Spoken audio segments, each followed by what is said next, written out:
شروع کرتی ہوں اللہ کے نام سے جو بڑا مہربان نہایت رحم کرنے والا ہے۔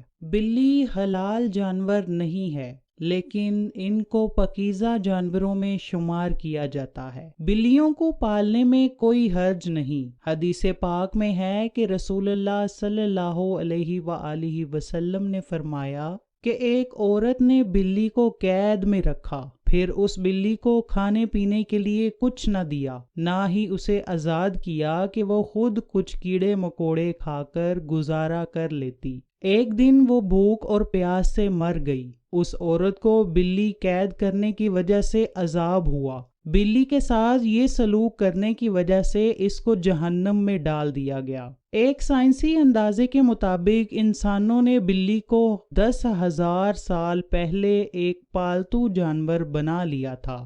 بلی آج کے دور میں بھی سب سے عام پالتو جانوروں میں سے ایک ہے۔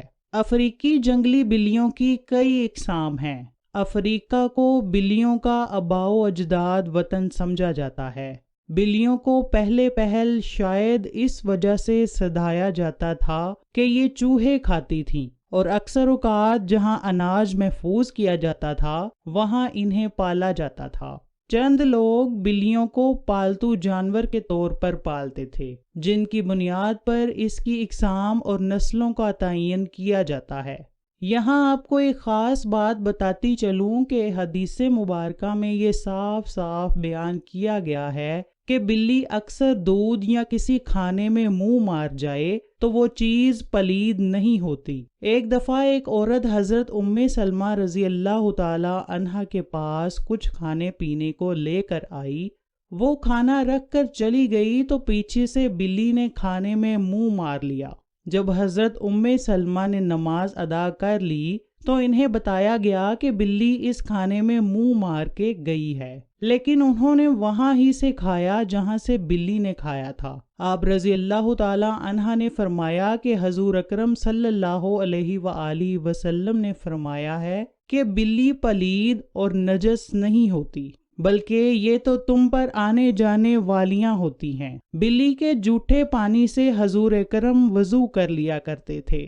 جہاں تک گھر میں بلی کو رکھنے اور پالنے کا سوال ہے تو فقہ کا کہنا ہے کہ گھر میں بلی پالی جا سکتی ہے۔ ہر انسان کو پتہ ہے کہ بلی رکھنے کے کوئی نقصان نہیں ہے، بلکہ بلی گھر میں رکھنے سے فائدہ ہی فائدہ ہوتا ہے۔ یہ گھر میں پیدا ہونے والے کیڑے مکوڑوں اور چوہوں کو کھا جاتی ہے۔ ماہرین کے مطابق بلی کے پیار میں اللہ تعالیٰ نے ڈپریشن کے مرض کا علاج رکھا ہے۔ اس کے بالوں میں خاص قسم کے بیکٹیریا پائے جاتے ہیں جو کہ انسانی جسم میں ڈپریشن کو کم کرنے میں مدد دیتے ہیں۔ بلی کو اپنے ساتھ سلانے سے انسان کا ڈپریشن ختم ہو جاتا ہے۔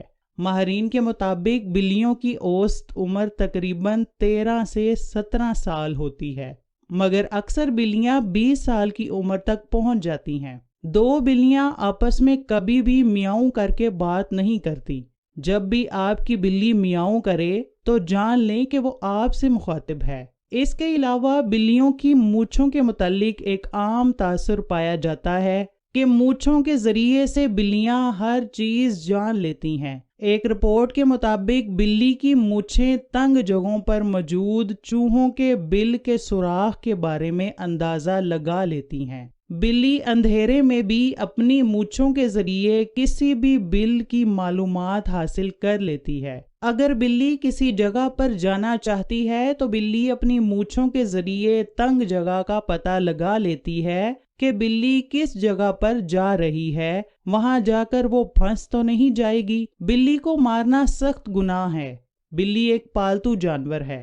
اگر کوئی بلی کسی کو نقصان پہنچاتی ہے تو بلی کو پکڑ کر دور دراز کے علاقے میں چھوڑ آنا چاہیے تاکہ بلی اپنی جگہ تبدیل کر لے، لیکن بلی کو نقصان کبھی نہ دیں۔ اکثر لوگوں کا کہنا ہے کہ بلی گھر میں روئے تو اس گھر میں مشکل آتی ہے، اس گھر میں فوتگی ہونے والی ہوتی ہے۔ لوگوں کا یہ بھی خیال ہے کہ بلی روحوں کو دیکھ کر روتی ہے۔ حضرت شاہ شمس تبریز سے لوگوں نے پوچھا کہ آپ کا کیا خیال ہے کہ بلی کا رونا اچھا نہیں ہوتا، ایسا کیوں ہے؟ آپ نے فرمایا کہ خلقت آدم علیہ السلام سے کئی سال پہلے جب زمین پر جنات کا راج تھا، جنات دوسری مخلوقات سے نفرت کرتے تھے۔ جنات کا راجہ عزازیل، جس کی ایک بیوی تھی جس کا نام کبیرہ تھا، وہ بلیوں سے پیار کرتی تھی اور اس کے آس پاس بلیاں ہوا کرتی تھیں، اور یوں جنات اور یہ بلیاں ساتھ ساتھ رہنے لگے، پیار کرنے لگے۔ بلیوں کی جتنی بھی نسل زمین پر موجود تھی، اسے کوئی تکلیف ہوتی تھی تو اس کا بدلہ جنات لیا کرتے تھے، لیکن جب اللہ تعالیٰ نے جنات کی طاقت کو محدود کیا اور ان کے لیے صرف رات کو رکھ دیا تو یہ سلسلہ جانوروں اور جنات کا ٹوٹ گیا۔ لیکن کبیرہ نے کہا، اے میرے اللہ، ہمیں اتنا تنہا نہ کر، ہمیں اتنا اکیلا نہ کر۔ تو کچھ جانوروں کو یہ طاقت دے دی گئی کہ وہ جنات سے بات کر سکیں اور انہیں دیکھ سکیں۔ ان جانوروں میں بلیاں بھی شامل ہیں۔ اصل میں جنات کے ایام جو وہ زمین پر بسر کرتے ہیں، انسان سے 7 دن آگے ہوتے ہیں۔ جو زمین پر ہوتا ہے وہ 7 دن پہلے جنات دیکھ چکے ہوتے ہیں۔ تبھی جب کوئی مرنے والا ہوتا ہے، جس گھر میں انتقال ہوتا ہے، وہاں جو فرشتے آتے ہیں، اللہ نے بلی کی آنکھوں کو یہ طاقت بخشی ہے کہ وہ جنات کو دیکھ سکے، وہ فرشتہ موت کو دیکھ سکے، تو وہ درد بھری آواز میں رونے لگتی ہے، یہ بتانے لگتی ہے کہ اے انسان، یہ زندگی جسے تو ہمیشہ کے لیے سمجھتا ہے، جیسے یہ آج مرنے والا ہے ویسے ہی سب مر جائیں گے، اپنے اعمال بہتر کرو۔ تو لوگوں نے کہا، اے اللہ کے ولی، اگر ہمارے گھر کے آس پاس کوئی بلی روئے تو ہم کیا کریں؟ تو شاہ شمس تبریز نے کہا کہ تم حسب توفیق صدقہ کیا کرو اور 27 مرتبہ چاروں کل کا ورد کر کے اللہ سے دعا مانگا کرو، اللہ ہر پریشانی سے تمہیں محفوظ رکھے گا۔